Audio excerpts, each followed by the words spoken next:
ये देश हित की कभी नहीं सोचते हैं, तो इसलिए अब इनकी दुकान बंद हो चुकी है, लिहाजा इनको प्रायश्चित कर लेना चाहिए और कुंभ में जाकर डुबकी लगा लेना चाहिए, ताकि कम से कम इनके कुछ पापों में कमी आएगी। जिसके घर पे मीटर की रीडिंग 600 से कम है, उसको बिजली का बिल 0 आएगा।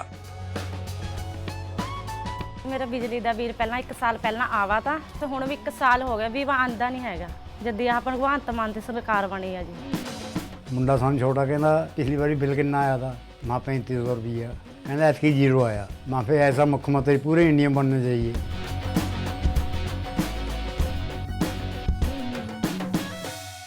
देखिए, कांग्रेस से इसी टिप्पणी की उम्मीद भी की जा सकती है, जिन्होंने देश का विभाजन किया। देश को गरीब करने का काम अगर किसी ने किया है तो कांग्रेस ने किया है।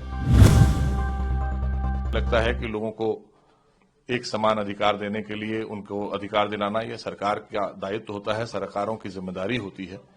तो इसकी पहल उत्तराखंड ने की है, इसलिए वो बधाई के पात्र हैं। मैं उत्तराखंड के मुख्यमंत्री जनाब धामी जी को और साथ में देश के यशस्वी प्रधानमंत्री आदरणीय मोदी जी को और गृह मंत्री आदरणीय अमित शाह जी को इस बात के लिए आभार करेंगे कि कम से कम आज जिस बात की देश को जरूरत थी, उसकी पहल हमारे ही भारतीय जनता पार्टी के राज्य उत्तराखंड से हुई, क्योंकि ये देश की जरूरत है, देश की जनता की जरूरत है। देश हित के लिए यूसीसी बहुत जरूरी है और इस पर जिस तरह से सभी लोगों की रायशुमारी कराई गई और सभी लोगों, देश के ज्यादातर लोग यही चाहते हैं कि एक देश एक कानून होना चाहिए, तो यूसीसी वो लाए, उसके लिए वो बधाई के पात्र हैं। और राज्य भी इसमें बहुत तेजी से आगे बढ़कर मुझे लगता है कि लोगों को एक समान अधिकार देने के लिए उनको अधिकार दिलाना यह सरकार का दायित्व होता है, सरकारों की जिम्मेदारी होती है। तो इसकी पहल उत्तराखंड ने की है, इसलिए वो बधाई के पात्र हैं और हम सब भी उसी प्रयास में आगे बढ़ेंगे। एक सवाल और है, जहां मिलेगी तो एवरीवन, सभी को मिलेगा, लेकिन उसके बावजूद तमाम ऐसे लोग हैं जो कह रहे हैं कि ये जो कानून है ये मुस्लिम विरोधी है, जो पर्सनल लॉज हैं उसका हनन हो रहा है। तमाम उलेमाओं का कहना ये है कि यही संविधान हमें आजादी देता है अपने धर्म को प्रैक्टिस करने के लिए, तो उसमें भी बाउंडेशन हो जाएगी।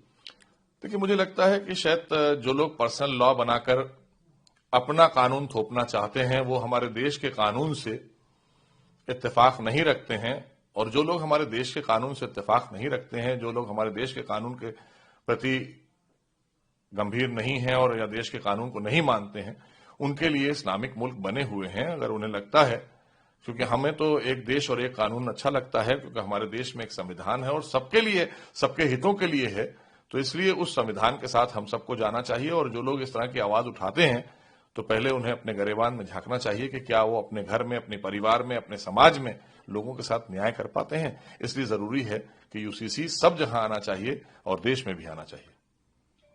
सर, इससे हटके एक और सवाल है, आज इंदौर में कांग्रेस संविधान की दुहाई देते हैं तो दूसरी तरफ उसका अपमान करते हैं।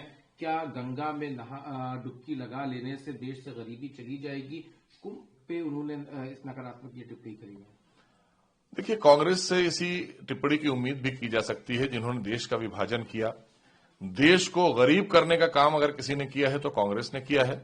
देश में जितने भी कानून जो जनता को परेशान करने वाले थे, चाहे वो आप देखें अभी वक्फ का बिल आ रहा है, उसको लेकर कांग्रेस ने किया था, जिससे कि बहुत अन्याय हुआ देश के लोगों के लिए भी, और हमारे मुस्लिम समाज का भी बड़ा, उनके साथ भी अन्याय हुआ, उनका कोई कल्याण नहीं हुआ। तो उस अमेंडमेंट पर भी यही बोलते हैं और देश के विभाजन पर भी यही बोले, और आज ये कह रहे हैं कि देश का कल्याण और देश के लोगों की गरीबी नहीं कम हो रही। तो गरीबी की रेखा के नीचे तो आप डालकर गए थे। आज देश आदरणीय मोदी जी के नेतृत्व में आगे बढ़ रहा है। आज उत्तर प्रदेश में इतना बड़ा महाकुंभ हो रहा है, वहां आकर उनको भी डुबकी लगाना चाहिए, उससे प्रायश्चित करना चाहिए। बल्कि कांग्रेस को तो, सभी नेताओं को कांग्रेस के जाना चाहिए कि जो उन्होंने पाप किए हैं और उनके पूर्व में किए गए पाप हैं उनका प्रायश्चित कर लें। इतने बड़े महाकुंभ का मौका दिया है आदरणीय योगी सरकार ने, तो उन्हें यहां आकर अपने पापों का प्रायश्चित करना चाहिए। गरीबी से ज्यादा इसमें महाकुंभ पे सवाल खड़े कर दिए कि गंगा में डुबकी। क्या लगता है कि इस तरह की भाषा, जब करोड़ों लोग वहां पे अपनी श्रद्धा सुमन अर्पित कर, देखिए, ये लोग ना संविधान में विश्वास रखते हैं, ना ये आस्था वाले लोग हैं। ये सब वही लोग हैं जो प्रभु राम के अस्तित्व पर सवाल उठाकर हलफनामा माननीय सर्वोच्च न्यायालय में दिया करते थे। वही आज गंगा जी पर भी प्रश्न खड़े करते हैं, क्योंकि इन्होंने तो हमेशा सौदेबाजी की है और देश का विभाजन किया है, तुष्टीकरण की राजनीति की है। तो ये एक ही तरफ की सोचते हैं, ये देश हित की कभी नहीं सोचते हैं। तो इसलिए अब इनकी दुकान बंद हो चुकी है, लिहाजा इनको प्रायश्चित कर लेना चाहिए और कुंभ में जाकर डुबकी लगा लेना चाहिए, ताकि कम से कम इनके कुछ पापों में कमी आएगी।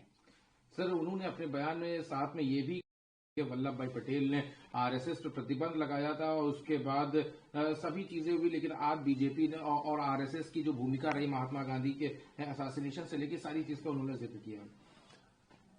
हमें लगता है कि देश के 140 करोड़ लोगों ने कांग्रेस पर पाबंदी लगा दी।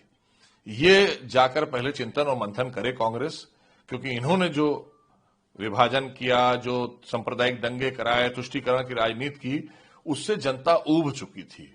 जनता आगे बढ़ना चाहती थी, देश को आगे बढ़ाना चाहती थी। इसलिए आदरणीय मोदी जी ने हैट्रिक की है। ये इनको साफ पता है कि हैट्रिक ऐसे ही नहीं हो गई है, देश की जनता ने दी है हैट्रिक। हम पर विश्वास किया है भारतीय जनता पार्टी पर, आदरणीय मोदी जी पर, और कांग्रेस को नकारा है और पूरी तरीके से नकारा है। मैं जहां बैठा हूं उत्तर प्रदेश, यहां तो लुप्त हो चुकी है और थोड़ा बहुत अगर देश में बची है तो वो भी आने वाले चुनाव में खत्म हो जाएगी। हमसे जुड़े रहने के लिए हमारे YouTube चैनल को सब्सक्राइब करें और नई वीडियो की नोटिफिकेशन के लिए बेल आइकॉन को दबाएं। अगर आप ये वीडियो Facebook पर देख रहे हैं तो लाइक जरूर करें और ज्यादा से ज्यादा शेयर करें। धन्यवाद।